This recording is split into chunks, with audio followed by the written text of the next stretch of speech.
Floating head heat exchanger के parts के बारे में और उनके थोड़ा बहुत काम की बात कर लेते हैं।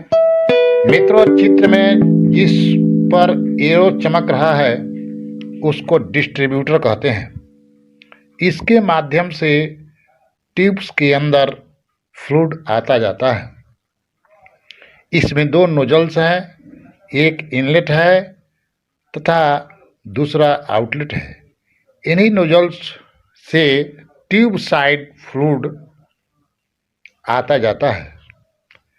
कभी कभी डिस्ट्रीब्यूटर के बदले चैनल हेड भी लगाया जाता है। इन दोनों का काम एक ही है। अंतर बस इतना है कि चैनल हेड में चैनल कवर होता है जबकि डिस्ट्रीब्यूटर में कवर नहीं होता है। अगला पार्ट है ट्यूब सीट, जो दोनों साइड में होता है। ट्यूब सीट ट्यूब्स बंडल को एक दृढ़ता प्रदान करता है। नेक्स्ट पार्ट्स है बेफल्स प्लेट। ध्यान से देखें, इस चित्र में बेफल प्लेट 6 दिखाए गए हैं, यानी कि 6 है बेफल प्लेट इस चित्र में। बेफल प्लेट्स ट्यूब बंडल को दृढ़ता प्रदान करने के साथ साथ ये सेल साइड के फ्लूइड्स के फ्लो को फैल कर जाने में भी मदद करता है। अगला पार्ट्स है स्प्लिट रिंग।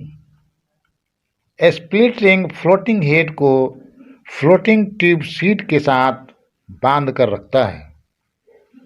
नेक्स्ट पार्ट्स है स्पेसर। तो इसका क्या काम है भाई? मित्रों, स्पेसर का कोई काम नहीं होता है, लेकिन जब हीट एक्सचेंजर का हाइड्रो टेस्ट किया जाता है तो स्पेसर को निकाल कर इसके जगह टेस्ट रिंग लगा दिया जाता है। Next parts floating head. यह फ्लोटिंग ट्यूब सीट के साथ लगा रहता है, जिससे होकर ट्यूब साइड फ्लूइड आता जाता रहता है। अगला पार्ट है मित्रों back cover. Back cover seal के साथ लगा रहता है, जिसमें सील साइड फ्लूइड प्रवाहित होता है। नेक्स्ट पार्ट है सील और इसके नोजल्स तथा जिस पर सील टिका हुआ है उसको सैडल सपोर्ट कहते हैं। इन सब के अलावा गैस्केट भी इसके पार्ट्स होते हैं तथा गैस्केट का काम लीक्स को बंद करना होता है। अब हम लोग फ्लोटिंग हेड हीट एक्सचेंजर में लगे हुए गैस्केट की संख्या को भी फटाफट गिन लेते हैं। चित्र में पहला गैस्केट को देखें, जो डिस्ट्रीब्यूटर और ट्यूब सीट के साथ लग रहा है। दूसरा गैस्केट ट्यूब सीट और सेल के साथ लगेगा। तीसरा गैस्केट फ्लोटिंग ट्यूब सीट और फ्लोटिंग हेड के बीच लगेगा। चौथा गैस्केट सेल तथा बैक कवर के साथ लगेगा। इस प्रकार हम लोगों ने देखा फ्लोटिंग हेड हीट एक्सचेंजर में 4 गैस्केट लग रहा है, परंतु मित्रों, जब डिस्ट्रीब्यूटर की जगह चैनल हेड लगाना पड़ता है तो एक गैस्केट चैनल हेड और चैनल कवर के साथ भी लगाना पड़ता है। अतः जब फ्लोटिंग हेड हीट एक्सचेंजर में चैनल हेड लगा हो तो 5 गैस्केट की जरूरत पड़ती है। इसको हमेशा याद रखें कि चैनल हेड रहेगा तो 5 गैस्केट लगेगा और चैनल हेड के बदले अगर डिस्ट्रीब्यूटर लगाते हैं तो 4 गैस्केट ही लगता है।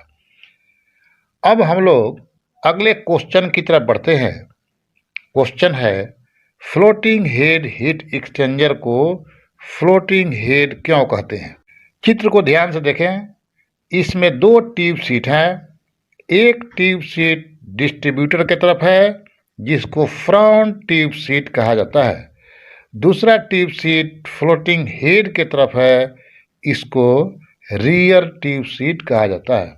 फ्रंट ट्यूब सीट सेल के साथ बोल्टिंग होता है, अर्थात यह सेल के साथ फिक्स होता है, परंतु रियर ट्यूब सीट यानी फ्लोटिंग हेड के तरफ वाला ट्यूब सीट सेल के साथ बोल्टिंग नहीं होता है, अर्थात यह सेल से फ्री होता है। सेल से फ्री होने के कारण यदि अधिक टेम्परेचर के कारण इसमें थर्मल एक्सपेंशन होता है तो ट्यूब बंडल पर ज़्यादा कुप्रभाव नहीं पड़ेगा।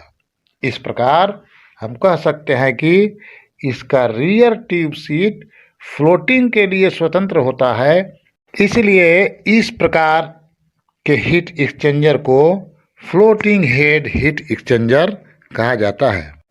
बहुत बहुत धन्यवाद।